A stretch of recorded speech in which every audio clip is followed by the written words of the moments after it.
서울 도심의 스카이라인이 한눈에 내려다 보이는 서령그룹 본사 63층 대회의실에는 숨막힐 듯한 무거운 침묵만이 감돌고 있었으며 그 차가운 공기는 살을 벨 것처럼 날카로웠습니다. 통유리창 너머로 쏟아지는 오후의 눈부신 햇살조차 이곳을 지배하는 서늘한 긴장감을 녹이기에는 역부족이었고, 거대한 검은색 대리석 테이블을 사이에 두고 앉은 양측의 임원들은 마른 침을 삼키며 단 한 사람의 입이 열리기만을 기다리고 있었습니다. 상석에 앉아 있는 남자는 바로 서령그룹의 젊은 총수 강진혁이었는데, 그는 마치 감정이 거세된 조각상처럼 미동도 없이 앉아 상대방 협상단을 꿰뚫어 보는 듯한 시선을 보내고 있었고, 그 압도적인 존재감은 실로 공포스러울 정도였습니다. 테이블 위에는 수천억 원 규모의 국제 물류 허브 인수 합병 계약서가 놓여 있었지만 그 공간에 있는 누구도 감히 먼저 펜을 들거나 불필요한 소음을 낼 엄두조차 내지 못하고 있었습니다.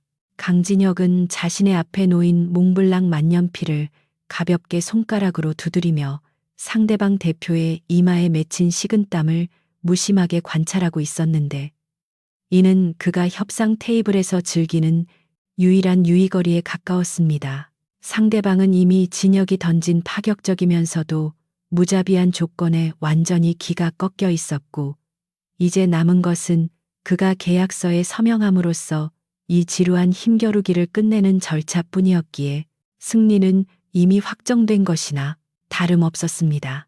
진혁에게 있어 이번 계약은 그룹의 수건 사업이자 자신의 경영권을 더욱 공고히 할 수 있는 완벽한 트로피였지만, 아이러니하게도 그의 내면에는 그 어떤 성취감이나 환희도 느껴지지 않았고, 오직 기계적인 냉철함만이 감정을 대신하고 있었습니다. 그는 시간을 확인하기 위해 손목을 들어 올렸고, 고가의 시계가 반사하는 차가운 빛이 상대방의 불안한 눈동자를 스치고 지나갔습니다. 그 순간 완벽하게 통제되던 회의실의 정적을 깨고 진혁의 재킷 안주머니에서 미세하지만 분명한 진동이 울리기 시작했는데, 그것은 그가 업무 중에 절대 허용하지 않는 예외적인 상황이었습니다. 진혁의 미간이 아주 미세하게 찌푸려졌고, 회의에 참석한 모든 임원의 시선이 일제히 그의 가슴팍으로 쏠렸으나 그는 당황하지 않고 천천히 손을 뻗어 휴대전화를 꺼내 들었습니다. 발신자 제한 표시도 아니고 비서실의 급한 연락도 아닌, 오직 단 한 사람을 위해 지정해둔 벨소리가 진동 모드 속에서도 그의 손바닥을 통해 심장까지 전해지는 것만 같았고, 액정에 뜬 이름 세 글자를 확인하는 순간 그의 동공이 거칠게 흔들렸습니다. 그것은 한서연이라는 이름이었고, 지난 3년간 단 한 번도 먼저 연락한 적이 없었던 그녀가 지금 이 중요한 순간에 전화를 걸어왔다는 사실은 단순한 안부 인사가 아님을 직감하게 했습니다. 진혁은 눈앞에 놓인 수천억짜리 계약서와 맞은편에서 숨죽여 기다리는 수십 명의 시선을 완전히 무시한 채 즉시 통화 버튼을 눌러 귀에 가져다 댔습니다.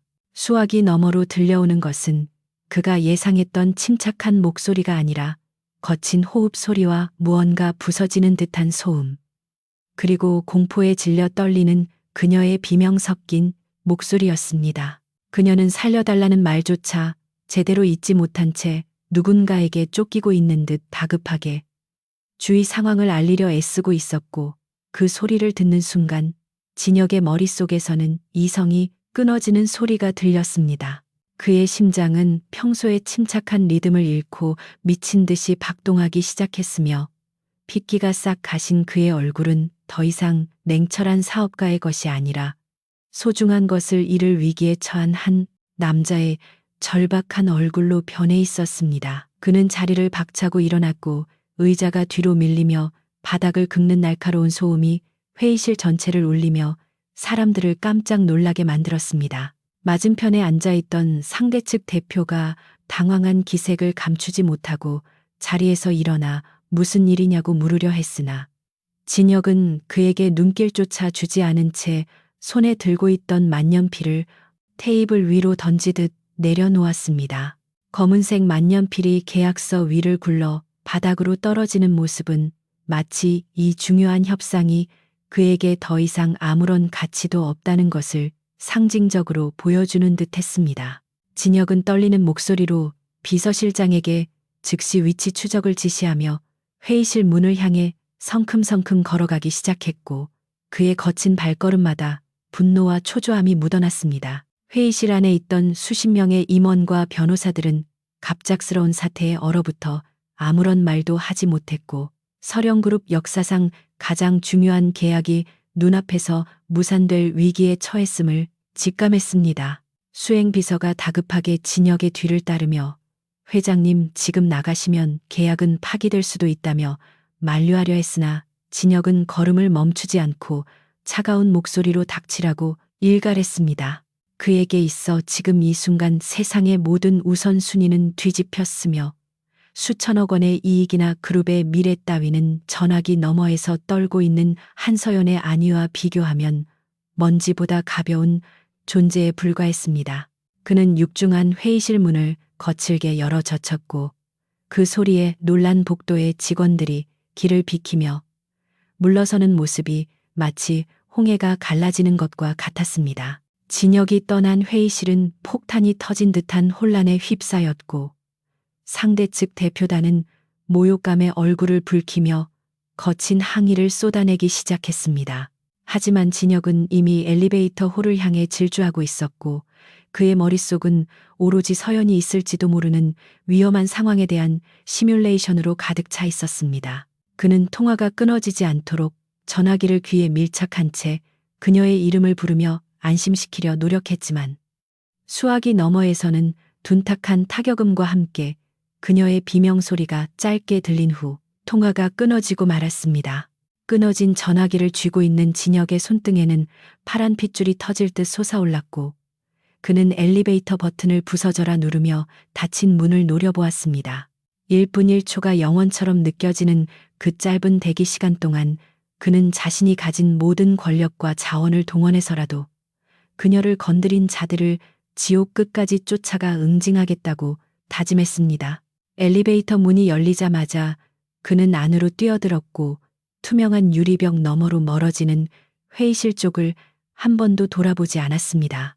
초고속으로 하강하는 엘리베이터 안에서 그는 넥타이를 거칠게 풀어헤치며 호흡을 가다듬으려 애썼지만, 가슴 깊은 곳에서 끓어오르는 불안감은 쉽게 가라앉지 않았습니다. 거울에 비친 자신의 모습은 평소에 흐트러짐 없는 완벽한 총재가 아니라 사랑하는 여자를 지키지 못했다는 자책감과 분노로 일그러진 야수의 모습이었습니다. 그는 보안팀장에게 전화를 걸어 가용 가능한 모든 인력을 대기시키라고 명령했고, 차량을 로비 정문에 대기시키라고 소리쳤습니다. 그의 목소리는 낮고 위협적이었으며, 명령을 받는 보안팀장은 수화기 너머로 전해지는 살기에 등골이 서늘해짐을 느꼈습니다. 1층 로비에 도착한 진혁이 엘리베이터에서 내리자 로비에 있던 직원들과 방문객들은 살기등등한 그의 모습에 압도되어 숨을 죽이고 길을 맺습니다. 회전문을 밀치고 나온 그는 대기하고 있던 검은색 세단 운전석에 앉아있던 기사를 밖으로 끌어내리다시피 밀쳐내고 자신이 직접 운전대를 잡았습니다.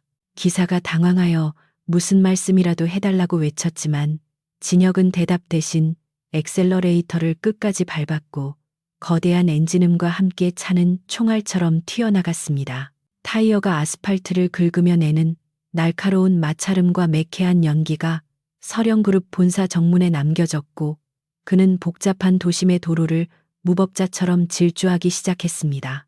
운전대를 잡은 진혁의 눈빛은 마치 먹잇감을 쫓는 맹수처럼 형형하게 빛나고 있었고, 그는 내비게이션 화면에 뜬 위치 추적 결과를 뚫어지게 응시했습니다.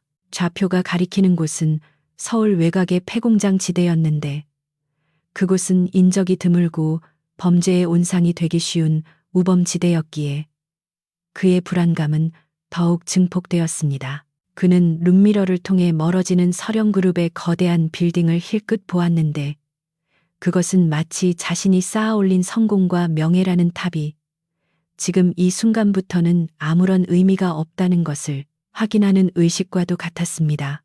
과거에 그는 회사의 이익을 위해서라면 피도 눈물도 없는 결정을 내리던 냉혈한이었지만 지금의 그는 오직 한 여자만을 구하기 위해 모든 것을 내던질 준비가 된 한 인간일 뿐이었습니다. 차량은 규정 속도를 훨씬 웃도는 속도로 도로를 질주하며 다른 차들 사이를 위험천만하게 빠져나갔고 클락션 소리가 여기저기서 울려 퍼졌지만 진혁의 귀에는 아무것도 들리지 않았습니다. 그의 머릿속에는 오직 3년 전 비 오는 날 서연이 그에게 건넸던 마지막 말과 그녀의 슬픈 눈동자만이 맴돌고 있었고 그때 그녀를 잡지 못했던 후회가 가슴을 후벼 팠습니다.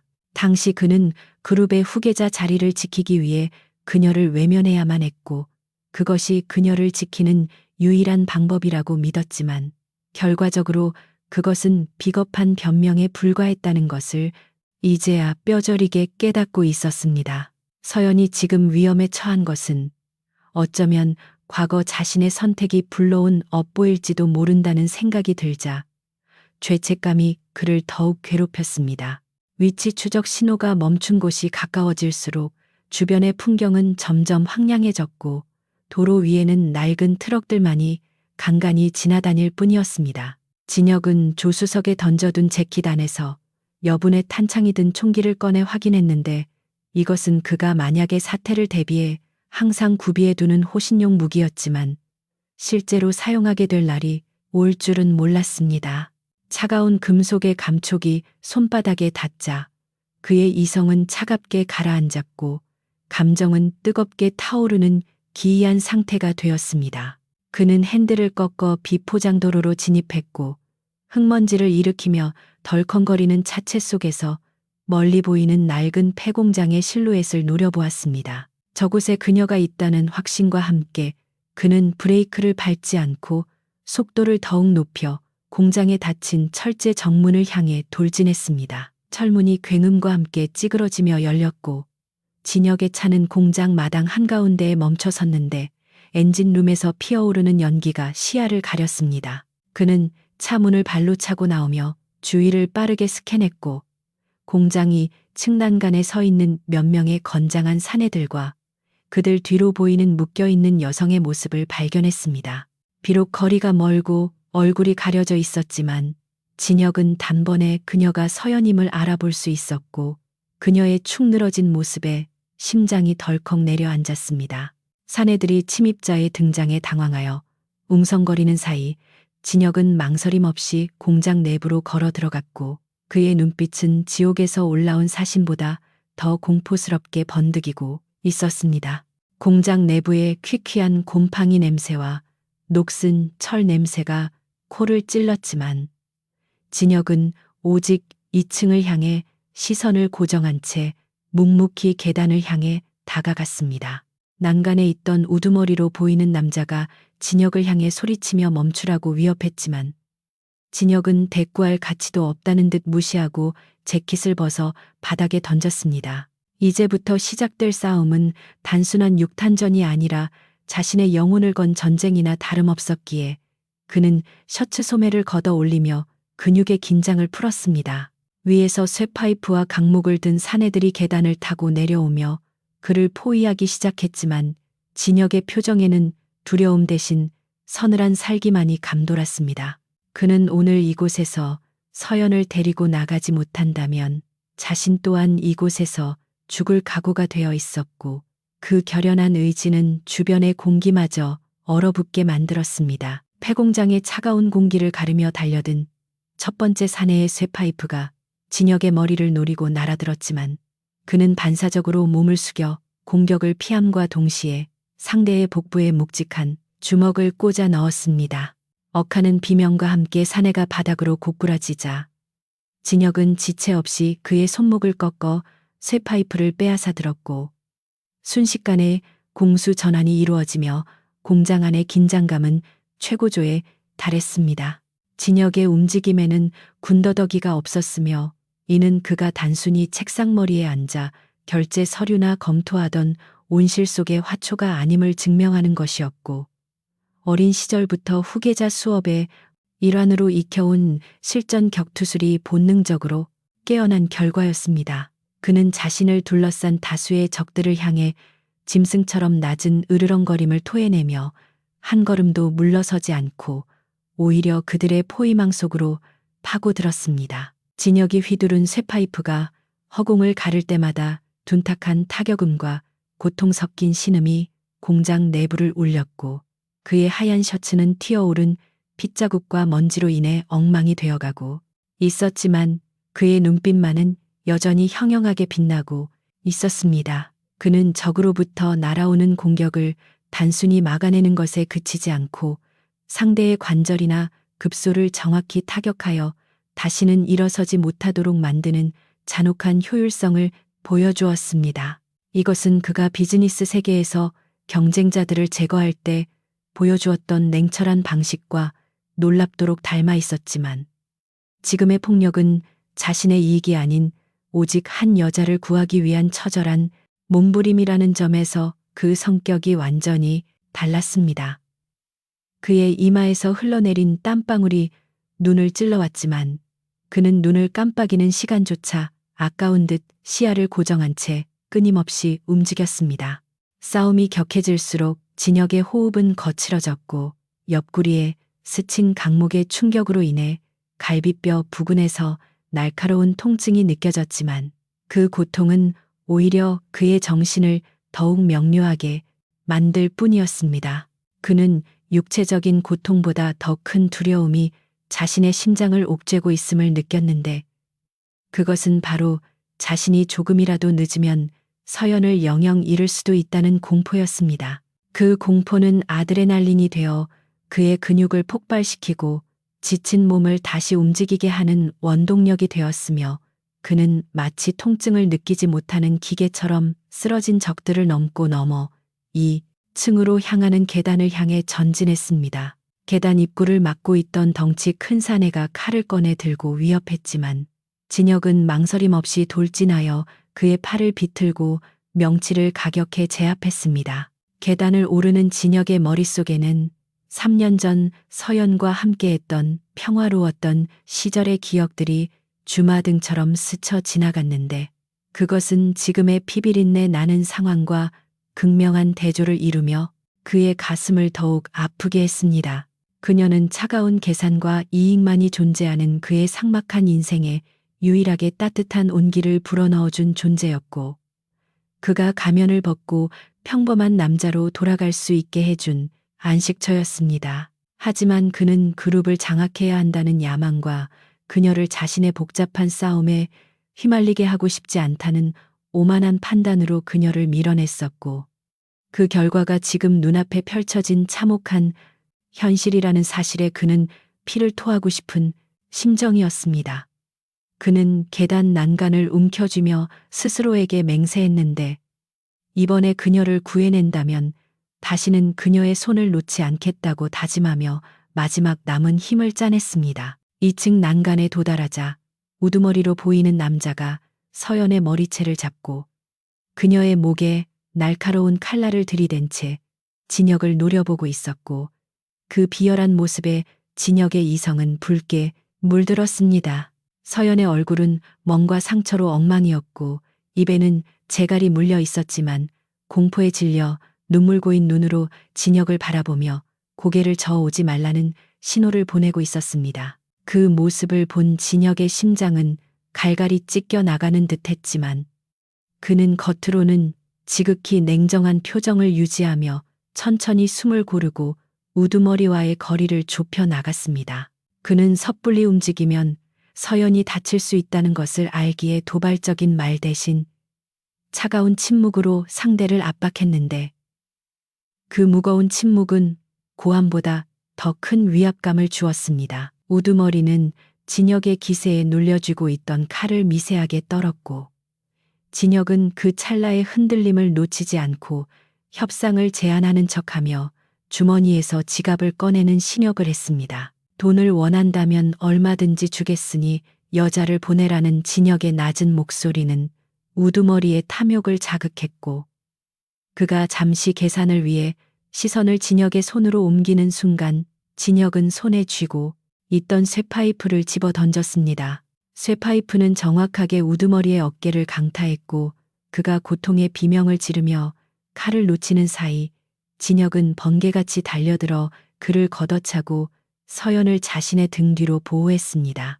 쓰러진 우두머리가 다시 일어나려 했지만 진혁은 더 이상의 자비 없이 그를 완전히 무력화시켰고 주변에 남은 적들이 없음을 확인한 후에야 비로소 서연을 향해 돌아섰습니다. 진혁은 떨리는 손으로 서연의 입에 물린 재갈을 풀어주고 밧줄을 끊어내며 그녀의 상태를 살폈는데 가까이서 본 그녀의 상처는 생각보다 더 심각해 보였습니다.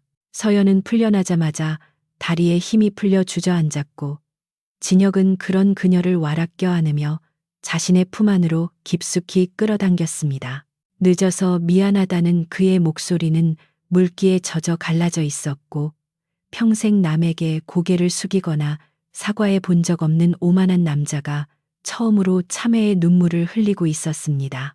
서연은 진혁의 품에서 안도감과 공포가 뒤섞인 흐느낌을 터뜨렸고 진혁은 그녀의 젖은 등을 쓰다듬으며 이제 괜찮다고 끊임없이 속삭여 주었지만 그의 손은 여전히 멈추지 않고 떨리고 있었습니다.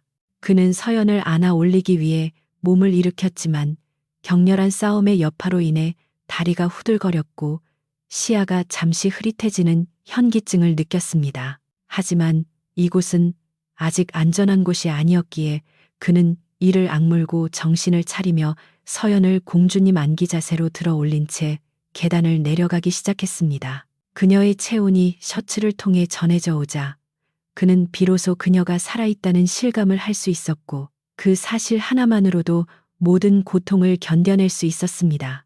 1층 바닥에는 그가 쓰러뜨린 사내들이 신음하며 뒹굴고 있었지만 진혁은 그들에게 눈길조차 주지 않고 오직 출구를 향해서만 묵묵히 걸어갔습니다. 공장 문 밖으로 보이는 햇살은 아까보다 훨씬 더 눈부시게 느껴졌고 그것은 마치 지옥에서 탈출하여 다시 세상으로 나가는 구원의 빛처럼 보였습니다. 차량에 도착한 진혁은 조수석 문을 열고 서연을 조심스럽게 태운 뒤 안전벨트를 메어주며 그녀의 이마에 맺힌 땀을 닦아주었습니다. 그녀는 여전히 충격에서 벗어나지 못한 듯 멍한 눈빛이었지만 진혁의 손길이 닿을 때마다 조금씩 안정을 찾아가고 있었습니다. 운전석에 올라탄 진혁은 시동을 걸고 폐공장을 빠져나오며 룸미러로 뒤를 확인했는데 다행히 추격해 오는 차량은 보이지 않았습니다. 그는 한 손으로 운전대를 잡고 다른 한 손으로는 서연의 차가운 손을 꼭 잡은 채 도시를 향해 속도를 높였고 그 맞잡은 두 손을 통해 서로의 생명을 확인하고 있었습니다. 차 안에는 무거운 침묵이 흘렀지만 그 침묵은 어색함이 아닌 서로에 대한 깊은 유대감과 살아남았다는 안도감이 공유되는 시간이었습니다.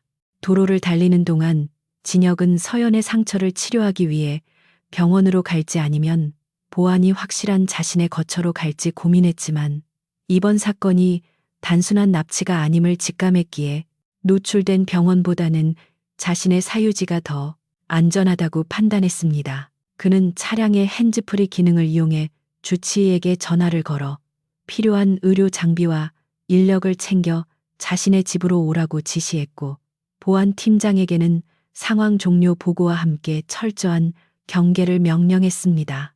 그의 목소리는 다시금 차분하고 냉철한 총재의 톤으로 돌아와 있었지만 잡고 있는 서연의 손을 놓지 않는 집요함에서 그의 내면이 얼마나 불안정한지 엿볼 수 있었습니다.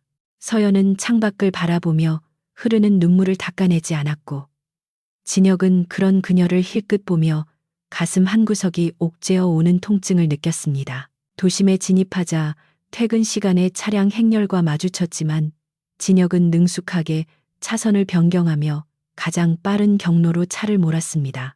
화려한 네온 사인이 켜진 거리의 풍경은 그들이 방금 겪었던 지옥과 너무나도 이질적이어서 마치 다른 세상에 온 것 같은 착각을 불러일으켰습니다. 진혁은 신호 대기 중에 잠시 서연을 바라보며 괜찮냐고 짧게 물었고 서연은 힘없이 고개를 끄덕이며 당신이 와줄 줄 알았다고 작은 목소리로 대답했습니다. 그 한마디는 진혁의 마음에 깊은 파문을 일으켰고 그는 자신이 포기했던 그 수천억짜리 계약이 그녀의 이 믿음에 비하면 정말 아무것도 아니었음을 다시 한번 뼈저리게 깨달았습니다. 그는 잡은 손에 더욱 힘을 주며 다시는 너를 혼자 두지 않겠다고 마음속으로 굳게 다짐했습니다.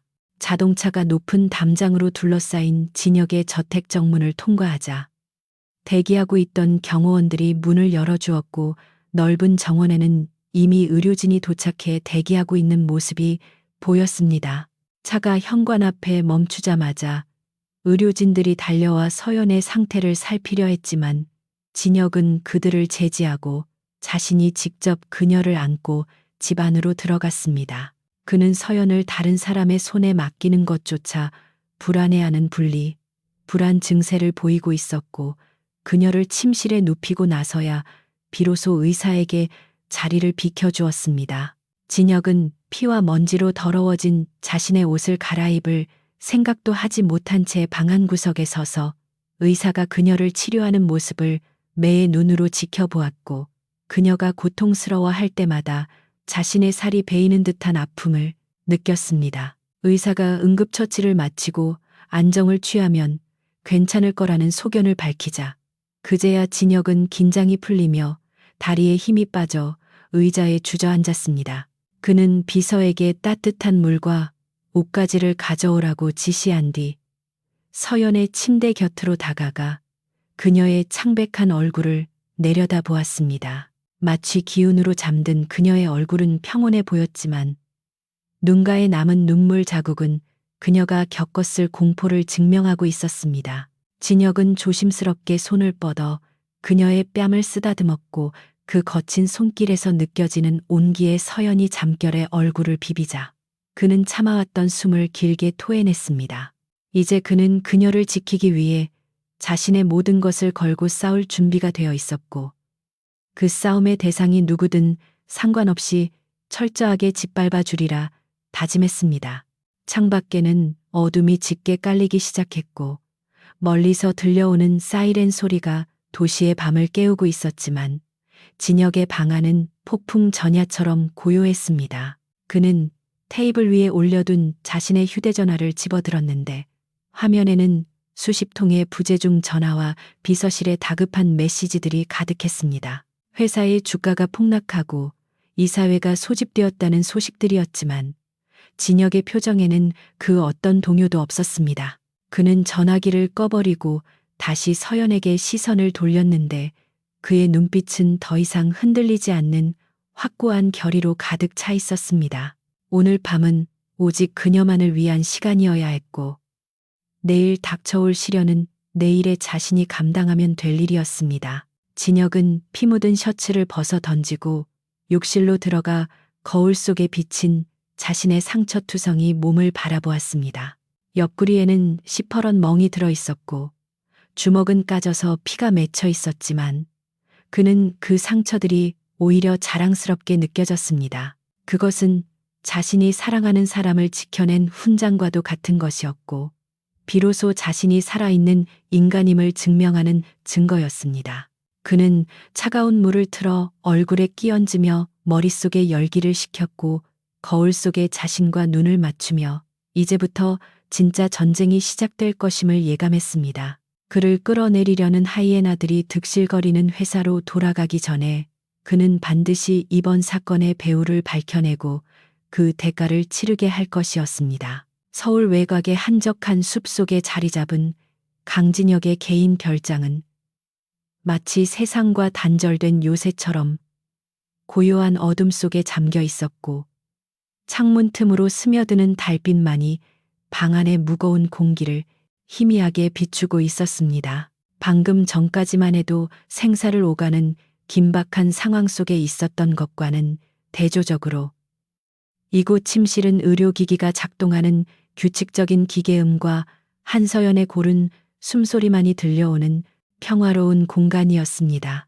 진혁은 침대 옆에 놓인 안락의자에 깊숙이 몸을 파묻은 채 링거액이 한 방울씩 떨어지는 모습을 멍하니 바라보고 있었는데 그의 머릿속은 복잡한 생각들로 엉켜 있어 쉴 새 없이 소용돌이치고 있었습니다. 그는 젖은 수건으로 서연의 식은땀을 닦아주며 그녀의 창백한 얼굴 윤곽을 손끝으로 조심스럽게 따라가 보았는데 그 손길은 유리 조각을 다루듯 조심스럽고 애처로웠습니다. 잠시 후 육중한 참나무 문이 조심스럽게 열리고 비서실장이 들어와 굳은 표정으로 진혁에게 태블릿 PC를 건넸는데 화면 속에는 붉은색 하락 곡선이 곤두박질 치는 주식 차트와 자극적인 헤드라인의 기사들이 가득했습니다.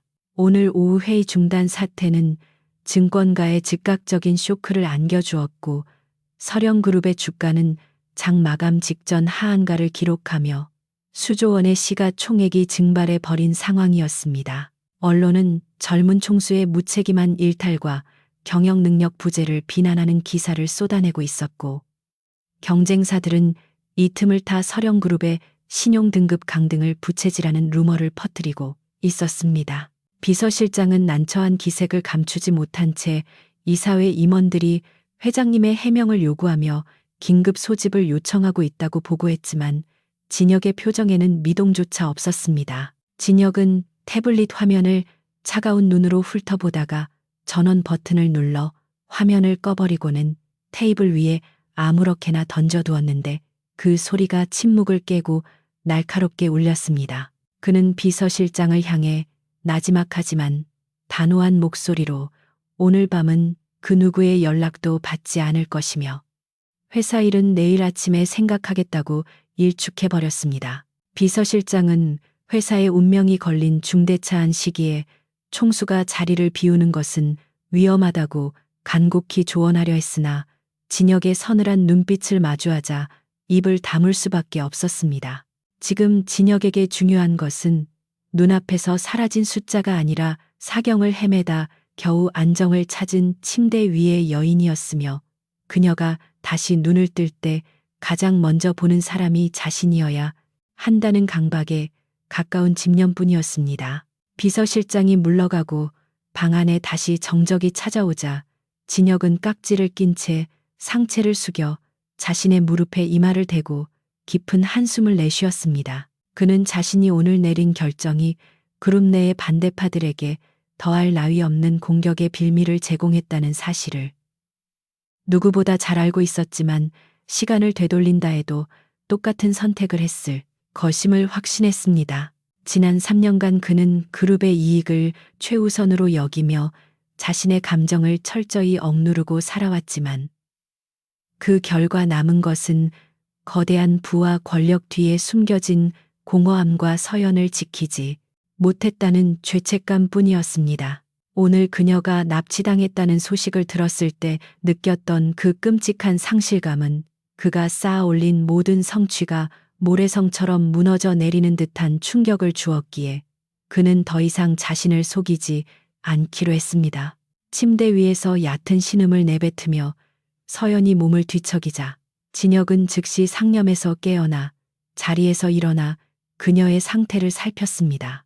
서연의 속눈썹이 파르르 떨리더니 천천히 눈이 떠졌고 초점이 맞지 않는 흐릿한 시선으로 천장을 응시하다가 이내 낯선 환경에 놀란 듯 몸을 움츠렸습니다. 진혁은 재빨리 그녀의 손을 잡으며 낮은 목소리로 자신의 이름을 불러주었고 그녀가 안심할 수 있도록 부드러운 눈빛으로 시선을 맞추었습니다. 서연은 진혁의 얼굴을 확인하자마자 긴장이 풀리며 눈가에 눈물이 고였고 마른 입술을 달싹이며 무언가 말하려 했지만 목소리가 나오지 않아 기침을 토해냈습니다. 진혁은 침대 옆 탁자에 놓인 물컵에 빨대를 꽂아 서연의 입가에 가져다 주었고 그녀가 물을 마시는 동안 혹여 사례가 들리지 않도록 등을 조심스럽게 받쳐주었습니다.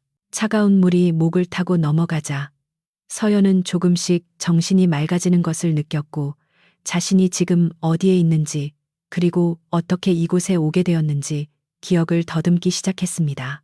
폐공장에서의 공포스러운 기억과 진혁이 피투성이가 되어 자신을 구하러 왔던 장면이 겹쳐지며 그녀의 몸이 다시금 미세하게 떨려왔습니다. 진혁은 그런 그녀를 눈치채고 이불을 어깨까지 끌어올려 덮어주며 이제 안전하니 아무 걱정하지 말라고 거듭 다독였습니다. 서연은 진혁의 손을 꼭 쥐며 떨리는 목소리로 오늘 중요한 회의가 있지 않았냐고 물었고 자신의 일 때문에 그 큰 계약을 망친 것 같아 미안하다며 고개를 숙였습니다.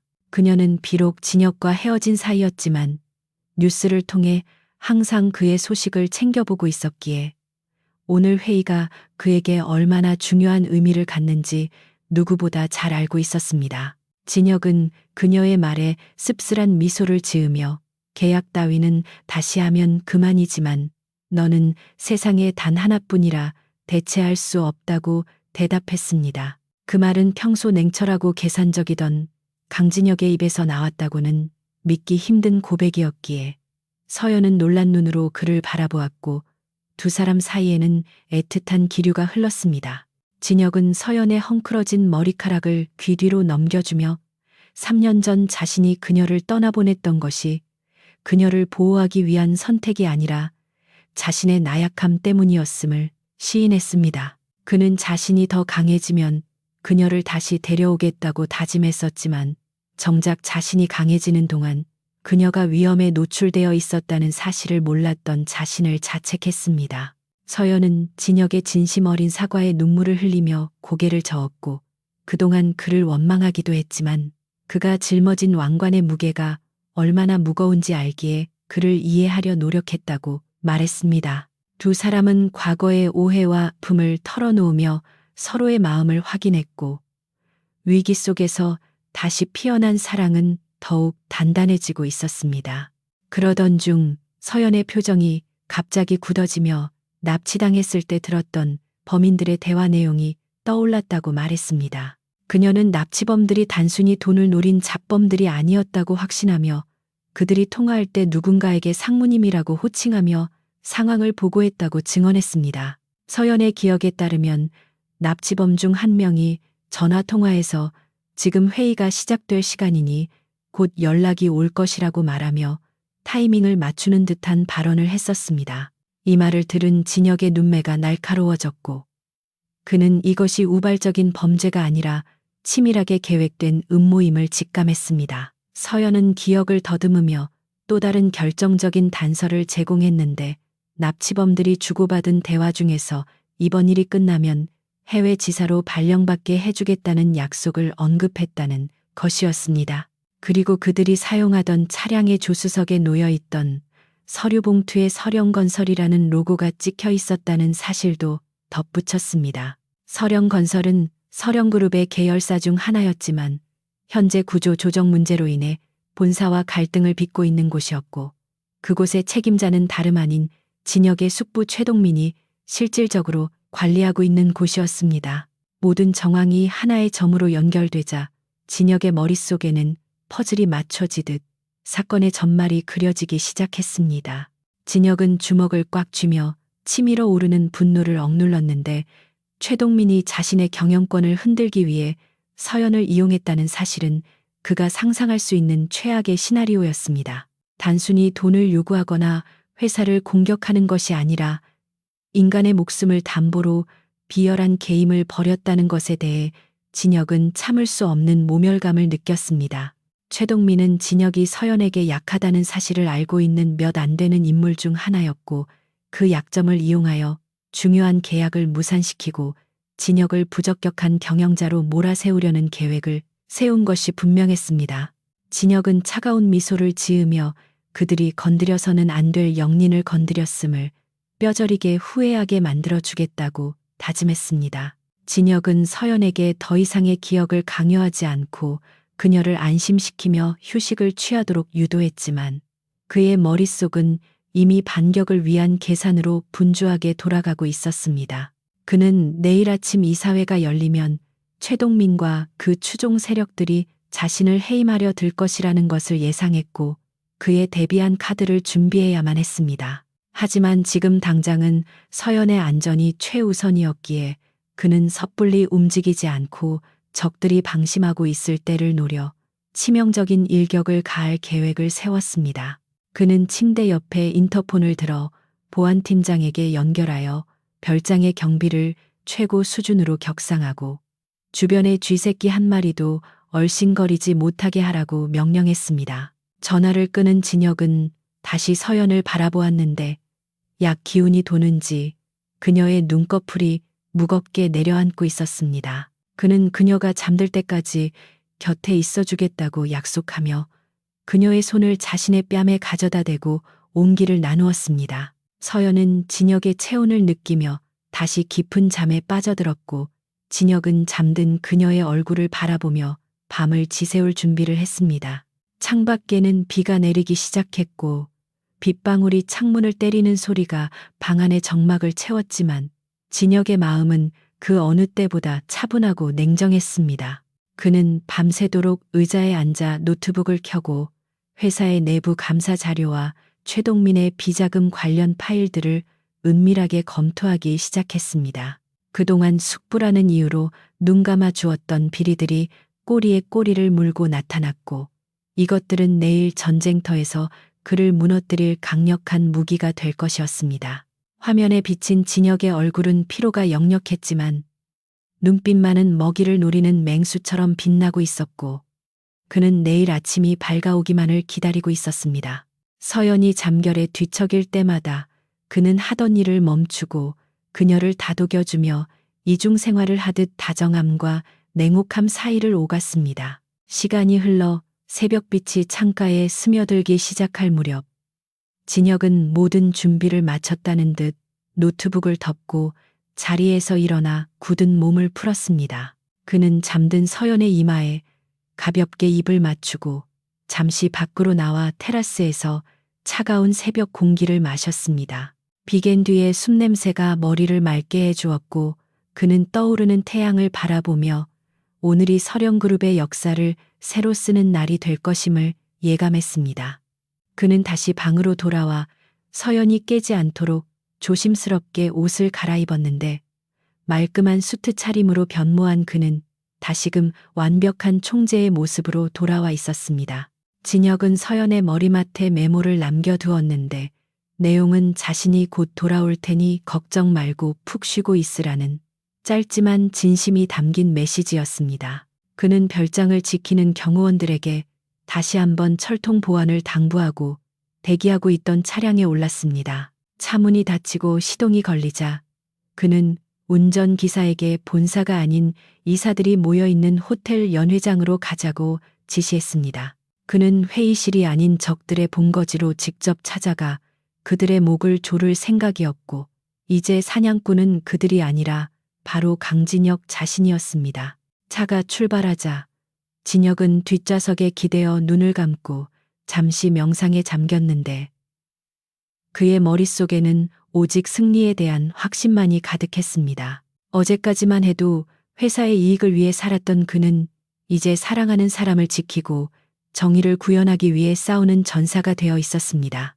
서연이 그에게 준 용기와 사랑은 그를 더욱 강하게 만들었고 그는 더 이상 잃을 것이 없는 사람처럼 두려움 없이 전장으로 향했습니다. 그의 입가에는 서늘한 미소가 번졌고 그것은 곧 닥쳐올 폭풍을 예고하는 전주곡과도 같았습니다. 서령그룹 본사 최상층에 위치한 부회장실에서는 고급 샴페인 잔이 부딪히는 경쾌한 소리가 울려 퍼지고 있었고 그곳의 공기는 승리에 도취한 자들의 탐욕스러운 웃음소리로 가득 차 있었습니다. 강진혁의 숙부이자 그룹의 2인자였던 최동민은 가죽 소파에 거만하게 기대앉아 창밖으로 보이는 서울의 야경을 내려다보며 마치 자신이 이 도시의 새로운 주인이 된 듯한 착각에 빠져 있었습니다. 그의 주변에는 이사회의 주요 멤버들과 일부 부패한 임원들이 모여 아부 섞인 찬사를 늘어놓고 있었는데 그들은 진혁이 자리를 비운 사이 발빠르게 움직여 경영권을 탈취할 모의를 끝마친 상태였습니다. 최동민은 손에 든 시가를 천천히 태우며 진혁이 제 발로 걸어나간 회의실이 자신에게는 왕좌로 가는 레드카펫이나 다름없었다고 비릿한 미소를 지었습니다. 그는 비서에게 내일 열릴 긴급 주주총회의 준비 상황을 체크하며 이번 기회에 조카를 영원히 매장시킬 완벽한 시나리오를 점검하고 있었습니다. 최동민이 주도하는 세력은 이미 언론을 매수하여 강진혁에 대한 악의적인 루머를 조직적으로 유포하기 시작했는데 그 내용은 대중의 호기심을 자극하기에 충분히 자극적이었습니다. 인터넷 포털 사이트와 증권가 지라시에는 젊은 총수가 정체불명의 여자에게 빠져 수천억 원의 국익이 걸린 계약을 헌신짝처럼 벌였다는 기사가 도배되고 있었고 댓글창은 그를 비난하는 여론으로 들끓고 있었습니다. 그들은 진혁을 냉철한 사업가가 아닌 감정을 조절하지 못하는 정신적으로 불안정한 인물로 프레임 씌우고 있었으며 이는 주주들의 불안 심리를 자극하여 주가를 폭락시키는 결정적인 원인이 되고 있었습니다. 최동민은 태블릿 화면에 실시간으로 올라오는 비난 여론을 확인하며 대중은 어차피 진실보다는 자극적인 이야기에 열광하는 법이라며 혀를 찼습니다. 그는 이 혼란을 이용하여 주주들에게 진혁의 해임을 건의하고 자신이 비상경영위원회를 발족하여 그룹을 장악할 명분을 쌓아가고 있었습니다. 한편 도심의 소란과는 동떨어진 숲속의 별장에서는 팽팽한 긴장감이 감돌고 있었는데 진혁은 서재의 대형 모니터 앞에 앉아 쏟아지는 데이터들과 씨름하고 있었습니다. 그는 당초 호텔로 향하려 했으나 비서실장으로부터 최동민이 파놓은 함정에 대한 첩보를 입수하고 차를 돌려 다시 별장으로 복귀한 상태였습니다. 지금 섣불리 그들 앞에 나타나 감정적으로 대응하는 것은 오히려 그들이 원하는 그림을 만들어주는 꼴이었기에 그는 차가운 이성으로 돌아와 반격을 위한 확실한 무기를 준비하기로 결정했습니다. 서연은 링거를 맞으며 휴식을 취해야 했지만 진혁이 홀로 고군분투하는 것을 두고 볼 수 없어 담요를 두른 채 서재로 들어와 그의 곁을 지키고 있었습니다. 그녀는 과거 회계법인에서 근무했던 경력을 살려 진혁이 놓치고 있던 재무제표의 미세한 흐름을 함께 분석하기 시작했습니다. 두 사람은 밤이 깊어가는 줄도 모르고 수년간의 회계 자료를 역추적했는데 그 과정에서 최동민이 유령 회사를 통해 그룹의 자금을 횡령하고 비자금을 조성해온 결정적인 정황을 포착하게 되었습니다. 서연은 모니터 화면을 가리키며 특정 시기마다 해외 법인으로 거액의 자금이 송금된 기록이 있는데 이것이 납치범들이 언급했던 해외 지사 발령과 연관이 있을 것이라고 예리하게 지적했습니다. 진혁은 그녀의 분석에 동의하며 그 날짜들이 공교롭게도 자신이 중요한 출장을 가거나 프로젝트를 진행하던 시기와 겹친다는 사실을 발견했습니다. 최동민은 조카가 일에 몰두해 있는 틈을 타 회사의 고열을 빨아먹고 있었고 이번 납치 사건 또한 자신의 비리가 발각될 위기에 처하자 시선을 돌리기 위해 벌인 극단적인 선택이었음이 명백해졌습니다. 진혁의 눈빛은 배신감과 분노로 차갑게 가라앉았고 그는 이 모든 자료를 내일 주주총회에서 터뜨릴 폭탄으로 만들기 위해 정교하게 다듬기 시작했습니다. 진혁은 보안 서버에 접속하여 최동민의 차명 계좌 내역을 확보하는 한편 자신의 최측근인 법무팀장에게 연락하여 내일 회의에서 사용할 법적 절차를 준비시켰습니다. 그는 단순히 방어하는 것을 넘어 최동민과 그 일당을 배임 및 횡령 혐의로 고발하고 그들의 사회적 생명까지 완전히 끊어놓을 계획이었습니다. 옆에서 진혁을 돕던 서연은 그의 치밀함과 냉철한 판단력에 새삼 놀라움을 느꼈지만 동시에 그가 짊어지고 있는 무게가 얼마나 고독한 것인지 깨닫고 마음 한구석이 아려왔습니다. 그녀는 따뜻한 커피를 타서 진혁의 손에 쥐어주며 잠시라도 눈을 붙이라고 권했지만 그는 고개를 저으며 지금 멈추면 우리 모두가 죽는다고 대답했습니다. 그의 대답은 비유가 아니라 실질적인 위협을 의미하고 있었고 실제로 그들은 벼랑 끝에 서 있는 심정으로 이 밤을 버텨내고 있었습니다. 시간이 흘러 새벽 2시가 넘어갈 무렵 서연은 납치 당시의 기억을 더듬어 범인들이 통화했던 내용을 구체적으로 복기해냈는데 그중 하나가 물류 창고라는 단어였습니다. 진혁은 그 단어에 주목하여 그룹 소유의 물류 창고 리스트를 검색했고 최동민의 명의로 된 위장 계열사가 관리하는 폐창고가 사건 현장과 일치한다는 것을 확인했습니다. 이것은 최동민이 납치를 사주했다는 움직일 수 없는 물적 증거가 될 수 있었기에 진혁은 즉시 사설 탐정팀을 현장에 급파하여 CCTV 영상과 흔적을 확보하라고 지시했습니다. 모든 퍼즐 조각이 맞춰지자 진혁의 표정에는 자신감이 차오르기 시작했고 그는 이제 사냥꾼이 되어 덫에 걸린 늑대들을 잡으러 갈 준비를 마쳤습니다. 그는 서연을 바라보며 내 덕분에 찾을 수 있었다고 감사의 말을 전했고 두 사람 사이에는 전후의 이상의 끈끈한 신뢰가 형성되어 있었습니다. 그러나 폭풍 전야의 고요함은 오래가지 않았는데 별장의 보안 시스템 경고음이 날카롭게 울리며 외부의 침입을 알리기 시작했습니다. 모니터 화면에 뜬 CCTV 영상에는 번호판을 가린 검은색 승합차 3대가 별장의 외곽 펜스를 부수고 정원으로 난입하는 장면이 포착되었습니다. 최동민 측에서 진혁이 반격의 증거를 찾고 있다는 낌새를 눈치채고 그를 입막음하기 위해 해결사들을 보낸 것이 분명했습니다. 진혁은 욕설을 내뱉으며 서연을 일으켜 세웠고 비서실장과 경호원들에게 즉시 방어 태세를 갖추라고 무전으로 소리쳤습니다. 늑대들이 양의 탈을 벗어던지고 진짜 이빨을 드러낸 순간이었고 이제 이 싸움은 법적인 공방을 넘어선 생존을 위한 육탄전으로 치닫고 있었습니다. 진혁은 서연을 데리고 서재 안쪽에 마련된 패닉룸으로 이동하려 했으나 서연은 그의 옷자락을 잡으며 함께 싸우겠다고 고집을 피웠습니다. 그녀는 더 이상 보호받는 존재로만 남고 싶지 않았고 자신의 일로 인해 진혁이 다치는 것을 원하지 않았기에 용기를 낸 것이었습니다. 진혁은 잠시 망설였지만 그녀의 단호한 눈빛을 보고는 고개를 끄덕이며 호신용 전기 충격기를 그녀의 손에 쥐어주었습니다. 그는 만약 놈들이 들어오면 망설이지 말고 사용하라고 당부한 뒤 서재에 불을 끄고 책상 뒤에 몸을 숨겼습니다. 창밖에서는 유리창이 깨지는 소리와 함께 경호원들과 침입자들 간의 격투 소리가 들려왔고 발자국 소리가 점점 현관을 지나 복도로 다가오고 있었습니다. 어둠 속에서 진혁과 서연은 서로의 숨소리에 의지한 채 문이 열리기만을 기다리고 있었습니다. 복도에서 들려오는 발자국 소리는 점차 커져만 갔고 둔탁한 타격음과 비명소리가 교차하며 상황이 급박하게 돌아가고 있음을 알렸습니다. 진혁은 어둠 속에서 서재 문을 노려보며 숨을 죽였는데 그의 손에는 묵직한 골프채가 들려 있었고 온몸의 근육은 터질 듯이 긴장되어 있었습니다. 문손잡이가 천천히 돌아가며 끼익하는 소름 끼치는 소리를 냈고 문이 열리자마자 건장한 사내 2명이 손전등을 비추며 안으로 들어왔습니다.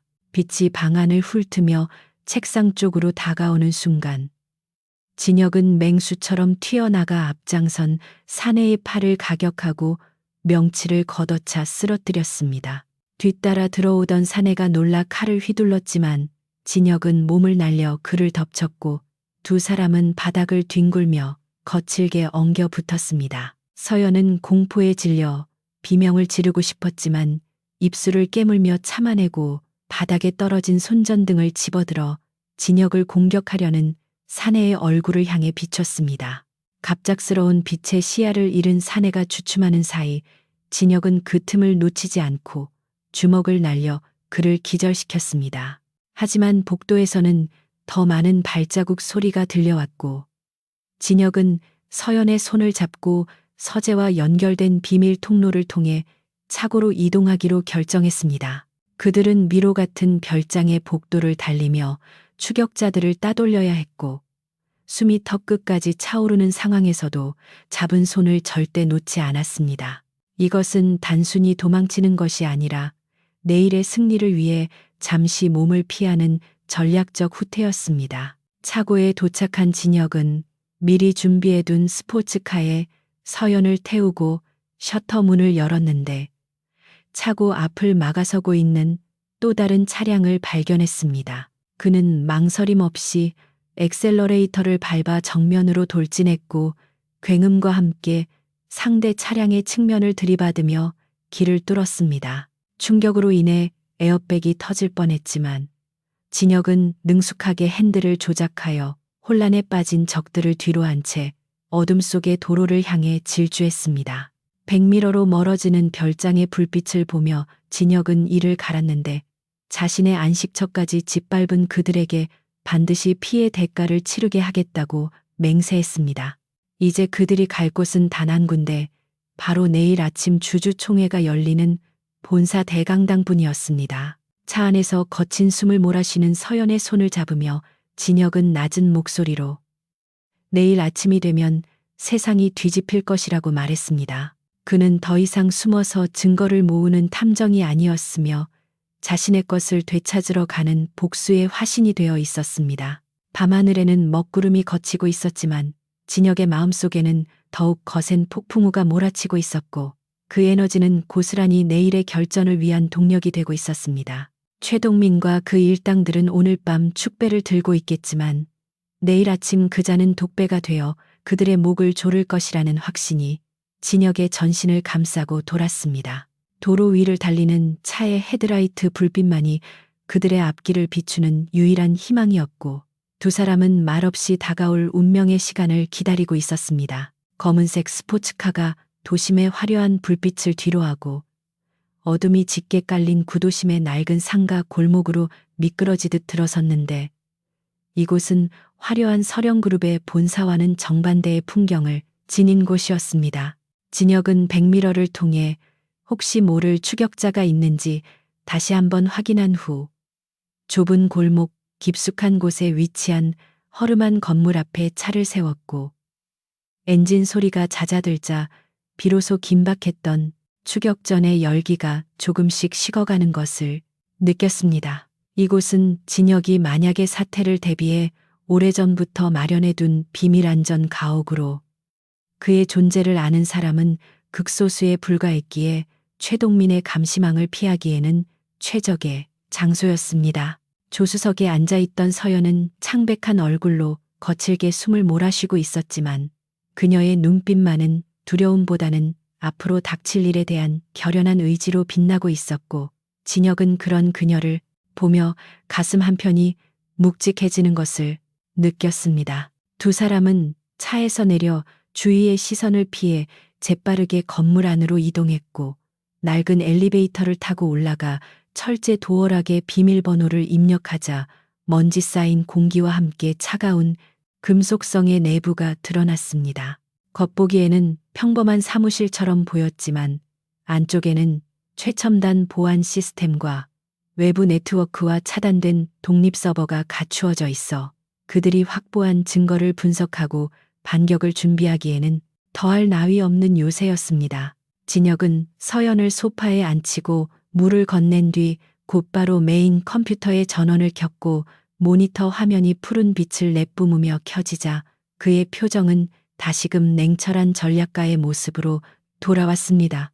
그는 지금부터 세상에 자신이 죽었거나 실종되었다는 거짓 정보를 흘려 적들을 방심하게 만들 생각이었고 이것은 사냥감이 사냥꾼의 덫에 제 발로 걸어 들어오게 만드는 고도의 심리전이었습니다. 서연은 잠시 숨을 고른 뒤 진혁의 옆으로 다가와 앉았는데 그녀는 단순히 보호받아야 할 대상이 아니라 이 전쟁을 함께 치러낼 동반자로서 자신의 역할을 다하고자 했습니다. 그녀는 별장에서 챙겨온 최동민의 비자금 장부 데이터가 담긴 USB를 컴퓨터에 연결했고 복잡한 암호화 코드를 해독하기 위해 자신의 회계 지식을 총동원하여 키보드를 두드리기 시작했습니다. 화면 가득 쏟아지는 숫자와 거래 내역들은 일반인들에게는 난해한 암호에 불과했지만 서연의 눈에는 최동민이 저지른 범죄의 지도가 선명하게 그려지고 있었습니다. 진혁은 그런 그녀의 옆에서 보안팀장과 은밀하게 연락을 취하며 내일 주주총회장에 잠입할 경로와 경호 인력을 배치하는 작전을 지휘했고 두 사람의 손발은 마치 오랫동안 호흡을 맞춰온 파트너처럼 완벽하게 맞아 떨어졌습니다. 시간이 흐를수록 모니터 화면에는 최동민이 유령 회사를 통해 빼돌린 자금의 흐름이 명확하게 드러났고 그 규모는 상상을 초월하는 수준이어서 진역조차 혀를 내두를 정도였습니다. 특히 서연이 찾아낸 결정적인 증거는 납치범들에게 지급된 착수금이 최동민의 차명 계좌에서 빠져나갔다는 금융 기록이었는데 이것은 그가 살인교사 혐의를 부인할 수 없게 만드는 치명적인 스모킹 건이었습니다. 서연은 떨리는 손으로 해당 내역을 출력하며 이것만 있으면 내일 주주총회에서 그를 끌어내리는 것은 물론 법의 심판대에 세울 수 있다고 확신에 찬 목소리로 말했습니다. 진혁은 출력된 문서를 받아들고 차가운 미소를 지으며 이것은 단순히 그를 감옥에 보내는 티켓이 아니라 서령그룹을 썩은 뿌리부터 도려내는 수술 도구가 될 것이라고 대답했습니다. 새벽이 깊어지자 인터넷 뉴스와 증권가 정보지에는 서령그룹 강진혁 회장의 차량이 전복된 채 발견되었고 그의 행방이 묘연하다는 충격적인 속보가 퍼지기 시작했습니다. 이것은 진혁이 지시하여 퍼뜨린 가짜 뉴스였지만 언론은 팩트체크도 없이 자극적인 헤드라인을 뽑아내기에 급급했고 여론은 순식간에 혼란에 빠져들었습니다. 최동민 측은 이 뉴스를 접하고 쾌재를 불렀을 것이 분명했으며 그들은 진혁이 사고로 죽었거나 도망쳤다고 판단하여 내일 회의에서의 승리를 확신하고 있을 터였습니다. 진혁은 태블릿으로 실시간 반응을 모니터링하며 적들이 승리감에 도취하여 가장 방심하는 순간 등 뒤에서 칼을 꽂아 넣는 것이야말로 가장 확실한 복수라고 생각했습니다. 그는 화면 속에서 거짓 눈물을 흘리며 조카의 안위를 걱정하는 척 인터뷰하는 최동민의 모습을 보며 역겨움을 느꼈지만 그 분노를 차갑게 갈무리했습니다. 진혁은 서연에게 잠시라도 눈을 붙이라고 권유했지만 그녀는 고개를 저으며 마지막까지 자료를 검토하겠다고 고집을 피웠는데 이는 그녀 또한 이번 일에 자신의 모든 것을 걸었음을 의미했습니다. 진혁은 그런 서연을 말없이 바라보다가 조용히 다가가 그녀의 어깨를 감싸 안았고 그녀의 머리에 자신의 턱을 괴며 깊은 숨을 들이마셨습니다. 3년 전 자신이 그녀를 떠나보냈을 때는 그녀를 지킬 힘이 없었지만 지금은 그녀를 지키기 위해 세상을 적으로 돌릴 힘과 각오가 있음을 그는 뼈저리게 느끼고 있었습니다. 서연은 진혁의 따뜻한 체온에 기대어 잠시 긴장을 풀었고 두 사람 사이에는 굳이 말하지 않아도 통하는 깊은 신뢰와 사랑이 흐르고 있어 그 어떤 말보다도 큰 위로가 되었습니다.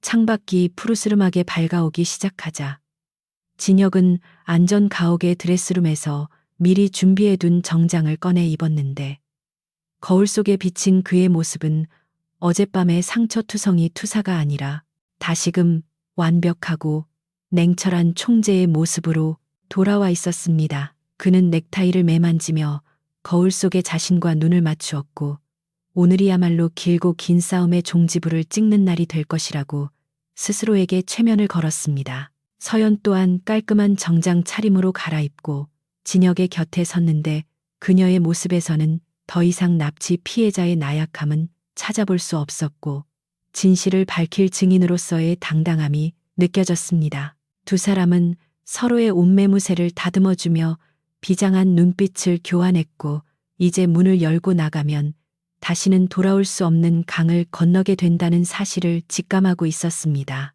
진혁은 챙겨둔 증거 자료들이 담긴 서류 가방을 챙겨들고 서연의 손을 잡으며 준비됐냐고 짧게 물었고 서연은 굳게 닫힌 입술로 고개를 끄덕이며 당신과 함께라면 어디든 갈 수 있다고 대답했습니다.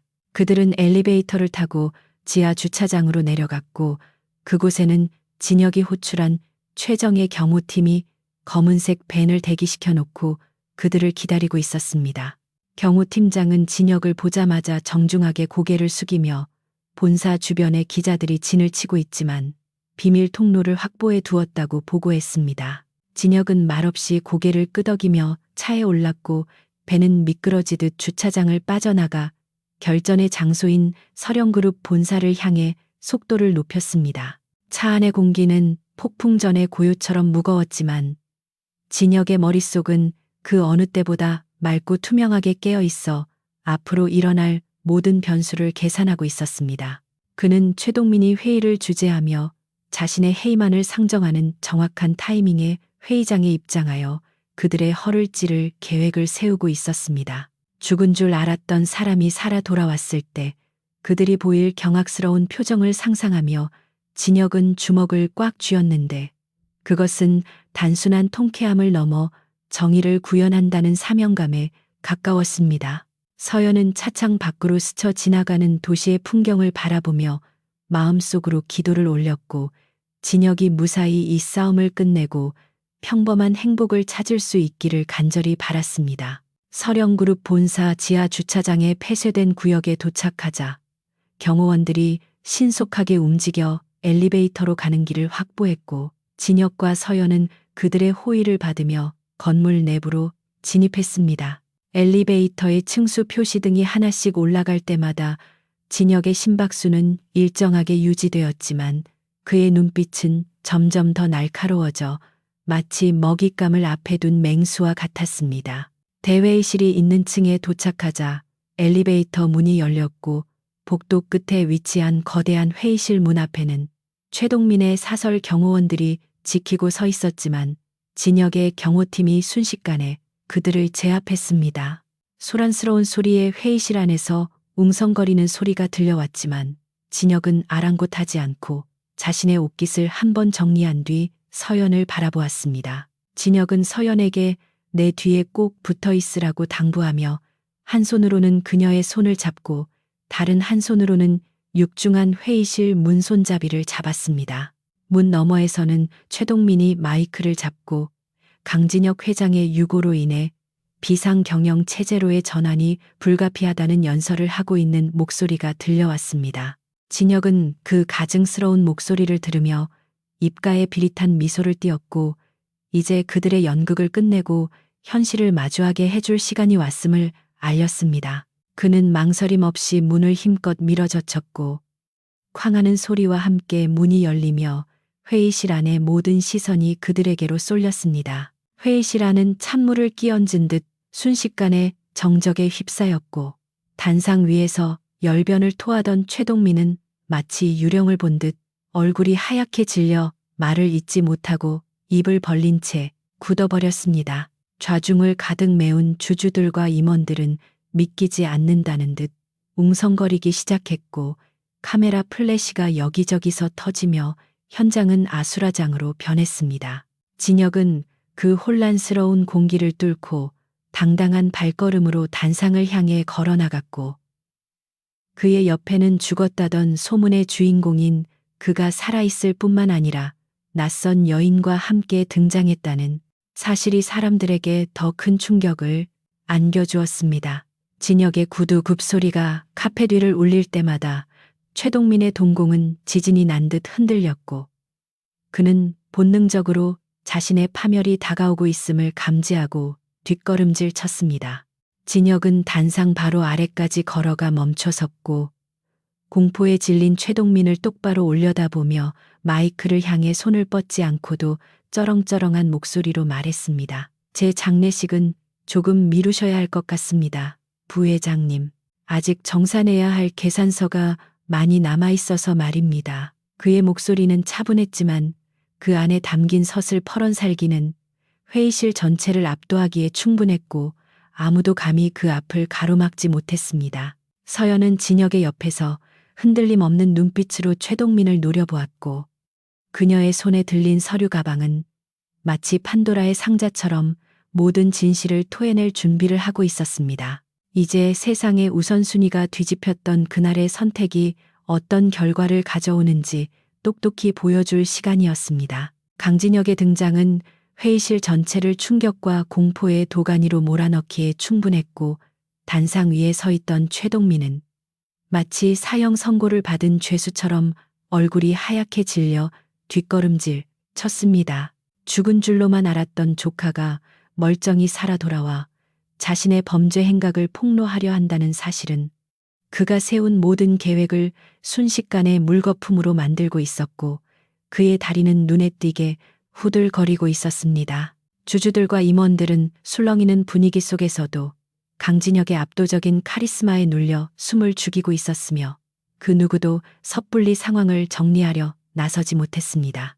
진혁은 천천히 단상으로 걸어 올라가 마이크를 잡고 있는 최동민의 손을 거칠게 쳐내고 자신이 그 자리를 차지하며 회의실 전체를 내려다보았습니다. 그의 눈빛은 더 이상 과거의 냉혈한 사업가가 아닌 정의를 집행하러 온 심판자의 눈빛으로 타오르고 있었고 그 위압감에 최동민은 바닥으로 주저앉을 뻔했습니다. 진혁은 마이크를 잡고 차분하지만 힘있는 목소리로 주주들에게 사과의 말을 전하며 자신이 자리를 비울 수밖에 없었던 이유를 설명하기 시작했습니다. 그는 단순히 개인적인 감정 때문에 회사를 위기에 빠뜨린 것이 아니라 그룹 내부의 암적인 존재들이 저지른 범죄를 막기 위한 불가피한 선택이었음을 강조했습니다. 그의 말이 끝남과 동시에 한서연이 단상 옆에 설치된 메인 컴퓨터에 USB를 연결했고 거대한 스크린에는 최동민이 지난 수년간 저지른 횡령과 배임의 증거들이 적나라하게 펼쳐졌습니다. 복잡한 숫자와 그래프들이 화면을 가득 채우자 객석에서는 경악 섞인 탄식이 터져 나왔고 주주들은 믿었던 부회장의 배신에 분노하며 웅성거리지 시작했습니다. 서연은 떨리지 않는 손으로 키보드를 조작하며 자금 흐름도를 확대해 보여주었고 그녀의 전문적인 설명은 진혁의 주장에 강력한 신뢰를 더해 주었습니다. 최동민은 화면에 뜬 자신의 비밀 장부를 보자 이성을 잃고 소리를 지르며 저것은 모두 조작된 것이라고 발악했지만 그의 목소리는 이미 공허한 메아리에 불과했습니다. 그는 보안 요원들을 부르며 당장 저 미친놈들을 끌어내라고 고함쳤지만 회의실 문을 지키고 있는 것은 이미 진혁의 충성스러운 경호원들로 교체된 상태였습니다. 진혁은 비릿한 미소를 지으며 최동민에게 다가가 당신이 고용한 깡패들은 이미 경찰서에서 진술서를 쓰고 있을 것이라고 나직하게 속삭였습니다. 그 말에 최동민의 동공은 지진이 난 듯 흔들렸고 그는 자신이 빠져나갈 구멍이 완전히 막혔음을 직감하고 절망적인 표정을 지었습니다. 진혁은 여기서 멈추지 않고 화면을 전환하여 납치범들에게 송금된 내역과 최동민의 차명 계좌가 일치함을 증명하는 결정적인 증거를 제시했습니다. 이제 회의실 분위기는 완전히 반전되어 최동민을 향한 비난의 화살이 쏟아지고 있었고 주주들은 그에게 해명을 요구하며 거세게 항의했습니다. 서연은 마이크를 잡고 자신이 납치되었던 경위와 그 과정에서 들었던 범인들의 통화 내용을 생생하게 증언하며 최동민의 잔혹성을 고발했습니다. 그녀의 떨리지만 단호한 목소리는 사람들의 마음을 움직였고 한 여성을 희생양으로 삼아 경영권을 탈취하려 했던 최동민의 비열한 음모는 만천하에 드러나게 되었습니다. 진혁은 서연의 어깨를 감싸 안으며 그녀가 용기를 내어 진실을 밝혀준 것에 대해 무언의 감사를 표했고 두 사람의 모습은 마치 불의에 맞서는 정의의 사도처럼 보였습니다. 최동민은 식은땀을 흘리며 변명거리를 찾으려 애썼지만 이미 모든 신뢰를 잃은 그에게 남은 것은 파멸뿐이었습니다. 그 순간 회의실의 육중한 문이 다시 한번 열리고 제복을 입은 경찰들이 들이닥치며 최동민과 그를 도운 임원들에 대한 체포 영장을 제시했습니다. 경찰팀장은 최동민에게 다가가 미란다 원칙을 고지하며 수갑을 채웠고 한때 그룹의 2인자로 군림했던 그는 초라한 범죄자가 되어 양팔이 결박당하는 굴욕을 맛보았습니다. 그는 끌려나가면서도 끝까지 진혁을 저주하며 복수하겠다고 고래고래 소리를 질렀지만 진혁은 그를 싸늘한 눈빛으로 내려다보며 묵묵부답으로 일관했습니다. 회의실 안의 카메라들은 이 극적인 장면을 놓치지 않고 셔터를 눌러댔고 이 모습은 실시간으로 뉴스를 통해 전국에 생중계되어 서령그룹의 부패 척결 의지를 알리는 계기가 되었습니다.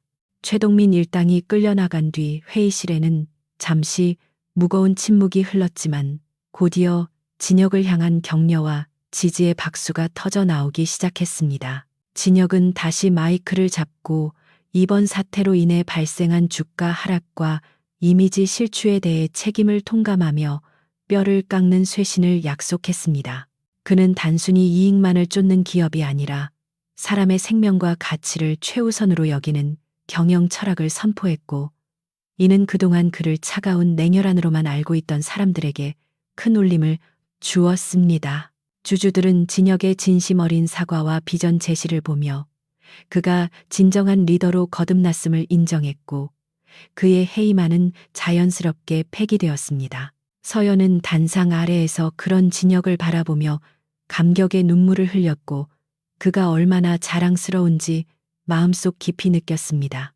회의가 마무리되고 진혁과 서연이 회의실을 빠져나오자 복도에는 수많은 취재진이 몰려들어 질문 세례를 퍼부었습니다. 기자들은 납치 사건의 전말과 앞으로의 경영 계획, 그리고 두 사람의 관계에 대해 묻느라 아우성을 쳤지만, 진혁은 쏟아지는 플래시 세례 속에서도 서연의 손을 놓지 않고 묵묵히 걸음을 옮겼습니다. 그는 기자들을 향해 추후 공식적인 입장을 발표하겠다는 짧은 멘트만을 남기고 경호원들의 호의를 받으며 엘리베이터에 올랐습니다. 엘리베이터 문이 닫히고 외부의 소음이 차단되자 두 사람은 비로소 긴장이 풀리며 서로를 마주보고 안도의 한숨을 내쉬었습니다. 진혁은 서연의 헝클어진 머리를 정리해주며 고생했다고 말했고, 서연은 미소로 답하며 당신이 해낼 줄 알았다고 속삭였습니다. 엘리베이터가 1층 로비에 도착하자 직원들이 도열하여 진혁을 맞이했는데, 그들의 눈빛은 예전의 두려움이 아닌 존경과 신뢰로 가득 차 있었습니다. 진혁은 직원들에게 가볍게 목례를 하며 감사를 표했고, 그 모습은 권위적인 총수가 아닌 함께 일하는 동료를 배려하는 따뜻한 리더의 모습이었습니다. 그는 서연과 함께 로비를 걸어 나가며 자신이 지켜낸 것이 단순히 회사의 경영권만이 아니라 사람들의 마음이라는 것을 깨달았습니다. 건물 밖으로 나오자 맑게 갠 파란 하늘이 그들을 반겨주었고, 지난밤의 폭풍우는 마치 없었던 일처럼 세상은 평온해 보였습니다. 진혁은 대기하고 있던 차에 오르기 전 잠시 멈춰서서 하늘을 올려다보며 3년 전 자신이 놓쳤던 소중한 것들을 이제야 다시 찾았음을 실감했습니다. 차 안에서 진혁은 비서실장에게 전화를 걸어 오늘 예정되어 있던 모든 스케줄을 취소하고 당분간 휴식을 취하겠다고 통보했습니다. 비서실장은 당황한 기색이 역력했지만 진혁의 단호한 태도에 알겠다고 대답하며 회장님의 결정을 존중하겠다고 덧붙였습니다. 전화를 끊은 진혁은 서연에게 어디 가고 싶은 곳이 있냐고 물었고, 서연은 잠시 고민하더니 바다가 보고 싶다고 대답했습니다. 진혁은 운전기사에게 동해안으로 차를 돌리라고 지시했고, 두 사람은 복잡한 도심을 벗어나 탁 트인 바다를 향해 여행을 떠나게 되었습니다. 차창 밖으로 스쳐 지나가는 풍경들은 평소와 다를 바 없었지만 두 사람의 눈에는 그 어느 때보다 아름답게 비쳤고, 그들은 비로소 진정한 자유를 만끽할 수 있었습니다. 고속도로를 달리는 동안 진혁과 서연은 그동안 하지 못했던 많은 이야기를 나누었는데, 과거의 오해와 상처들을 털어놓으며 서로를 더 깊이 이해하게 되었습니다. 진혁은 자신이 성공을 위해 앞만 보고 달리느라 놓쳤던 소소한 행복들에 대해 이야기했고, 서연은 그런 그를 위로하며 앞으로는 함께 만들어갈 미래에 대해 이야기했습니다. 두 사람의 대화는 끊이지 않고 이어졌고, 웃음꽃이 피어나는 차 안은 사랑으로 가득 찼습니다.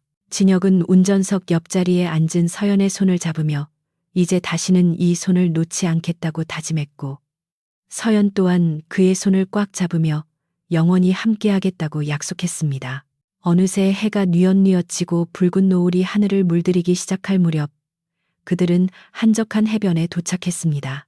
차에서 내린 두 사람은 모래사장을 거닐며 파도 소리를 들었고, 시원한 바닷바람이 그들의 지친 몸과 마음을 씻어주는 듯했습니다. 진혁은 바다를 바라보며 자신이 그동안 짊어지고 있던 무거운 짐들을 내려놓는 기분을 느꼈고, 옆에 있는 서연을 보며 그녀가 자신의 인생에서 가장 큰 선물임을 다시 한번 깨달았습니다. 그는 서연을 마주 보고 서서 주머니에서 작은 상자를 꺼냈는데 그것은 3년 전 그녀에게 주지 못했던 반지였습니다. 서연은 반지를 보고 놀란 표정을 지었고 눈가에 다시금 눈물이 고였습니다. 진혁은 서연의 손에 반지를 끼워주며 늦어서 미안하다고 말했고 서연은 고개를 저으며 지금이라도 와줘서 고맙다고 대답했습니다.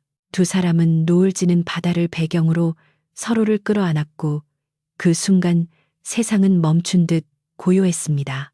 진혁은 그녀의 귓가에 사랑한다고 속삭였고 서연은 나도 사랑한다고 화답하며 두 사람의 사랑은 3년이라는 시간을 뛰어넘어 완성되었습니다. 그들은 이제 더 이상 과거의 아픔에 얽매이지 않고 서로를 의지하며 새로운 내일을 향해 나아갈 준비가 되어 있었습니다. 파도가 밀려와 그들의 발자국을 지웠지만 두 사람이 함께 걸어갈 길은 영원히 지워지지 않을 것임을 그들은 알고 있었습니다. 해변 근처의 작은 횟집에서 저녁 식사를 하며 두 사람은 소박하지만 행복한 시간을 보냈습니다. 화려한 레스토랑이 아니어도 값비싼 음식이 아니어도 사랑하는 사람과 함께라면 그 무엇도 부럽지 않다는 것을 그들은 깨달았습니다. 진혁은 서연의 접시에 생선을 발라주며 평소에는 보여주지 않았던 다정한 모습을 보여주었고 서연은 그런 그를 보며 행복한 미소를 지었습니다. 식당 안의 TV 뉴스에서는 서령그룹의 주가가 반등하고 있다는 소식이 나오고 있었지만 두 사람은 뉴스에 관심을 두지 않고 오직 서로에게만 집중했습니다. 세상의 기준이나 평가보다 더 중요한 것은 바로 지금 이 순간 서로가 함께 있다는 사실이었습니다. 밤이 깊어지자 두 사람은 근처의 펜션에서 하룻밤을 묵기로 했는데 창밖으로 들려오는 파도 소리가 자장가처럼 그들을 감싸 안았습니다. 진혁은 잠든 서연의 얼굴을 바라보며 오늘 하루 있었던 일들을 되돌아보았고 자신이 내린 선택이 틀리지 않았음을 확신했습니다. 그는 회사의 총수로서의 책임감도 중요하지만 한 인간으로서 사랑하는 사람을 지키는 것이 더 가치 있는 일임을 깨달았고 앞으로는 이 두 가지를 조화롭게 지켜나갈 방법을 고민하겠다고 다짐했습니다. 그는 서연의 이마에 입을 맞추고 그녀의 곁에 누워 잠을 청했고 꿈속에서도 그녀와 함께하는 행복한 미래를 그렸습니다. 내일 아침이 밝아오면 그들은 다시 일상으로 돌아가겠지만 이제는 혼자가 아니라 둘이 함께이기에 그 어떤 시련도 두렵지 않을 것이었습니다. 폭풍이 휩쓸고 지나간 서령그룹 본사에는 거짓말처럼 평온한 기운이 감돌고 있었고 직원들의 발걸음에는 이전에는 찾아볼 수 없었던 활기와 자부심이 묻어나고 있었습니다. 최동민 부회장의 구속 수사가 시작되면서 그룹 내부에서는 대대적인 숙청 작업이 진행되었는데 이는 단순히 사람을 잘라내는 것이 아니라 썩은 환부를 도려내고 새살이 돋아나게 하는 치유의 과정이었습니다. 강진혁은 과거의 독단적인 경영 방식에서 벗어나 투명하고 공정한 인사 시스템을 도입하겠다고 선언했고 그동안 부당한 대우를 받거나 최동민 라인에 밀려 빛을 보지 못했던 실력 있는 인재들을 과감하게 등용하기 시작했습니다. 회장실의 문턱은 낮아졌고 임원 회의에서는 살얼음판 같던 침묵 대신 치열하지만 건설적인 토론이 오갔으며 진혁은 그들의 의견을 경청하는 새로운 리더십을 보여주었습니다. 그는 이제 공포로 군림하는 제왕이 아니라 존경으로 이끄는 진정한 지도자가 되어가고 있었고 이는 서령그룹이 창사 이래 맞이한 가장 큰 변화이자 혁신이었습니다. 진혁은 집무실 창가에 서서 분주하게 돌아가는 도심을 내려다보며 잠시 생각에 잠겼는데 그의 책상 위에는 재협상을 요청하는 해외 파트너사의 서류가 놓여 있었습니다. 이들은 바로 며칠 전 진혁이 한서연을 구하기 위해 회의장을 박차고 나갔던 그날 계약을 체결하려던 상대들이었으며 그들은 서령그룹의 혼란이 수습되자마자 다시 거액의 계약금을 들고 찾아온 것이었습니다. 비서실장은 이번 계약이 성사되면 지난번 사태로 인한 손실을 단번에 만회하고도 남을 것이라며 긍정적인 검토를 건의했지만 진혁의 표정은 그리 밝지 않았습니다. 그는 서연과 함께 보냈던 지난 며칠간의 시간을 통해 부와 성공에 대한 정의를 다시 내리게 되었고, 과거에는 보이지 않았던 계약서, 이면의 불합리한 조건들이 눈에 들어오기 시작했기 때문이었습니다. 파트너사는 이익을 위해서라면 환경 파괴나 노동 착취도 서슴지 않는 기업 문화를 가지고 있었고, 진혁은 더 이상 그런 부도덕한 자본과 손을 잡고 싶지 않았습니다. 오후 2시가 되자 해외 파트너사의 대표단이 회장실로 들어왔고, 그들은 거만한 태도로 악수를 청하며 지난번의 결례를 만회할 좋은 기회라고 비아냥거렸습니다. 그들은 진혁이 자신들의 요구 조건을 전적으로 수용할 것이라고 확신하고 있었기에 계약서 수정안을 내밀며 펜을 건넸지만 진혁은 그 펜을 받아들지 않았습니다. 진혁은 차가운 미소를 지으며 계약서를 천천히 훑어본 뒤 그들이 보는 앞에서 서류를 반으로 찢어버리는 파격적인 행동을 감행했습니다. 대표단이 경악하며 이게 무슨 짓이냐고 소리쳤지만 진혁은 흐트러짐 없는 자세로 우리는 당신들처럼 사람보다 돈을 위에 두는 기업과는 파트너가 될 수 없다고 단호하게 통보했습니다. 그의 목소리에는 한치의 망설임도 없었으며 그것은 단순히 감정적인 거부가 아니라 서령그룹이 앞으로 나아갈 새로운 방향성을 천명하는 역사적인 순간이었습니다. 파트너사가 씩씩거리며 회장실을 나간 뒤 진혁은 비서실장에게 즉시 새로운 프로젝트 팀을 꾸리라고 지시했는데, 그것은 친환경 에너지와 사회적 약자를 위한 주거 환경 개선 사업이었습니다. 당장은 수익성이 떨어질지 모르지만 장기적으로 기업의 가치를 높이고 사회에 기여할 수 있는 지속 가능한 모델이었기에 진혁은 확신을 가지고 추진하고자 했습니다. 임원들은 처음에는 우려를 표했지만 진혁의 확고한 의지와 논리적인 비전 제시에 설득되어 하나둘씩 동참하기 시작했고, 그룹 내부에는 돈보다 가치를 중시하는 새로운 바람이 불기 시작했습니다. 진혁은 이 모든 변화의 중심에 한서연이 있음을 부인하지 않았는데, 그녀는 그에게 세상을 보는 새로운 눈을 뜨게 해준 뮤즈이자 나침반과 같은 존재였습니다. 그는 이제 숫자로 된 성과표가 아닌 사람들의 행복한 미소를 통해 경영의 성패를 가늠하게 되었습니다.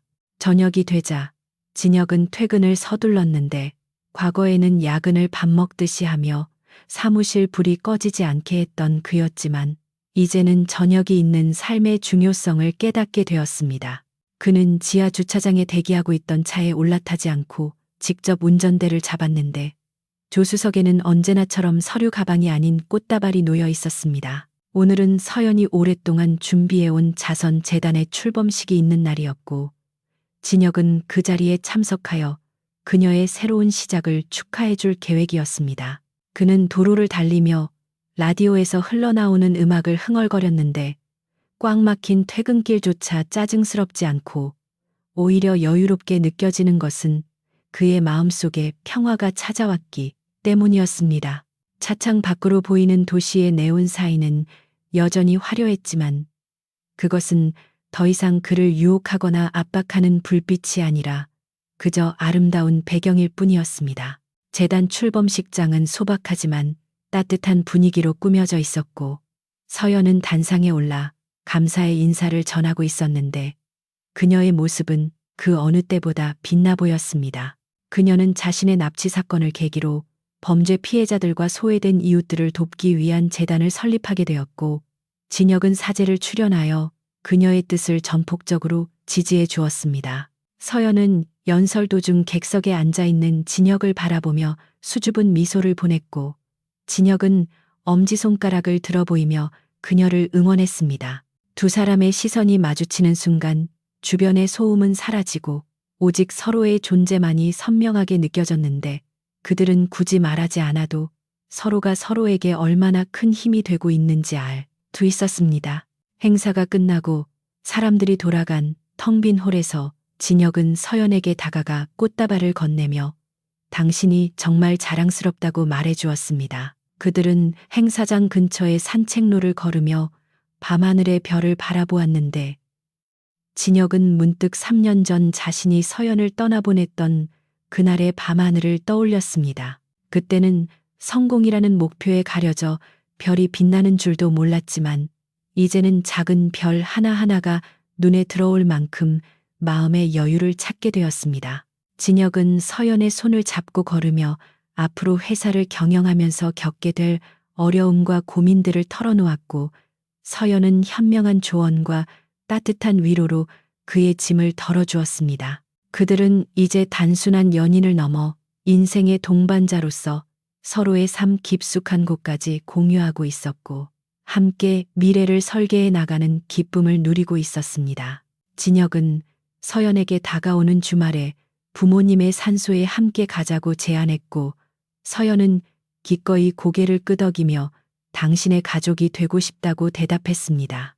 시간은 빠르게 흘러 어느덧 1년이라는 세월이 지났고, 서령그룹은 진혁의 혁신적인 경영 덕분에 창사 이래 최대의 흑자를 기록하며 승승장구하고 있었습니다.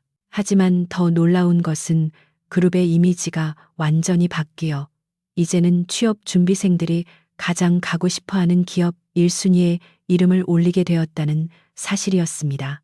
진혁은 언론과의 인터뷰에서 성공의 비결을 묻는 질문에 주저없이 사람이라고 대답하며 자신의 인생을 바꿔준 한 사람에 대한 이야기를 덧붙였습니다. 그는 더 이상 냉혈한 총재라는 별명으로 불리지 않았고, 대신 소통하는 리더, 따뜻한 경영자라는 새로운 수식어를 얻게 되었지만, 그에게 가장 소중한 호칭은 서연의 남편이라는 이름이었습니다. 두 사람은 봄날의 햇살이 따스하게 내리쬐는 정원에서 조촐한 결혼식을 올렸고, 수많은 하객들의 축복 속에서 영원한 사랑을 맹세했습니다. 결혼 후에도 진혁과 서연은 각자의 자리에서 최선을 다하며 서로를 존중하는 삶을 이어갔는데, 진혁은 회사 일로 바쁜 와중에도 주말만큼은 반드시 서연과 함께 보내는 원칙을 고수했습니다. 그들은 함께 요리를 하거나 여행을 떠나며 소소한 일상의 행복을 만들어갔고, 때로는 늦은 밤까지 와인을 마시며 토론을 벌이기도 했습니다.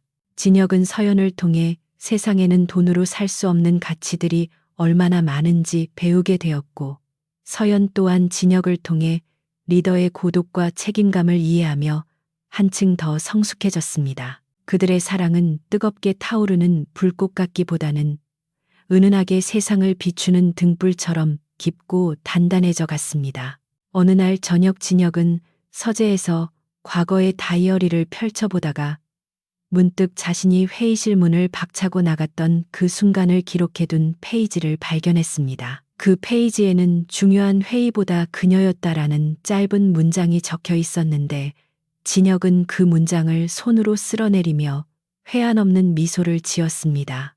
만약 그때 자신이 주저하거나 망설였다면 지금의 행복은 절대 존재하지 않았을 것이며, 아마도 평생 후회와 고독 속에서 살아갔을 것이 분명했습니다. 그는 펜을 들어 그 문장 아래에 "그리고 그것이 내 인생 최고의 결정이었다라고 덧붙여 적었습니다. 진혁은 자리에서 일어나 창가로 다가갔는데, 창밖에는 서연이 정원에서 꽃에 물을 주고 있는 모습이 보였고, 그녀가 흥얼거리는 콧노래 소리가 열린 창틈으로 들어와 방안을 채웠습니다. 그 평화로운 풍경을 바라보는 진혁의 가슴 속에는 벅차오르는 감동이 밀려왔고, 그는 자신이 가진 모든 것을 잃는다 해도 저 여자의 미소만은 반드시 지키겠다고 다시 한번 다짐했습니다. 진혁은 정원으로 내려가 서연의 뒤에서 그녀를 살포시 안았고, 놀란 서연이 뒤를 돌아보며 환하게 웃어주었습니다. 햇살을 받아 반짝이는 그녀의 눈동자 속에는 진혁의 모습이 가득 담겨 있었고, 진혁은 그 눈동자 속에서 자신의 우주를 발견했습니다. 그는 서연의 이마에 키스하며 오늘 저녁에는 맛있는 것을 만들어 주겠다고 말했고, 서연은 기대하겠다며 아이처럼 좋아했습니다. 두 사람은 서로의 허리를 감싸 안고 집 안으로 들어갔고, 닫히는 문 너머로 그들의 행복한 웃음소리가 오래도록 울려 퍼졌습니다. 세상의 우선순위가 뒤집혔던 그날 이후 진혁의 삶은 완벽하게 달라졌지만, 그는 단 한순간도 뒤를 돌아보지 않았습니다. 왜냐하면 그의 앞에는 사랑하는 사람과 함께 걸어갈 찬란한 미래가 끝없이 펼쳐져 있었기 때문이었습니다. 어둠이 내린 도시는 여전히 분주하게 돌아가고 있었고, 수많은 사람들이 성공을 낳자 바쁘게 움직이고 있었지만, 진혁의 집 창문에서는 따뜻한 불빛이 새어나오고 있었습니다. 그 불빛은 화려하지는 않지만 그 어떤 빛보다도 아늑하고 포근하게 주위를 밝히고 있었고, 그것은 바로 진혁과 서연이 함께 만들어가는 사랑의 빛이었습니다. 강진혁이라는 냉혹한 총재가 수천억 원의 계약을 멈추고 문을 닫았던 그 순간, 그는 비로소 진짜 세상의 문을 열게 된 것이었습니다. 이제 그에게 있어 세상의 중심은 거대한 빌딩 숲이 아니라 사랑하는 사람과 함께 숨쉬는 바로 이곳이었습니다. 이야기는 여기서 끝나지만 그들의 사랑은 영원히 계속될 것이며, 그들이 만들어갈 새로운 내일은 언제나 희망으로 가득 찰 것입니다.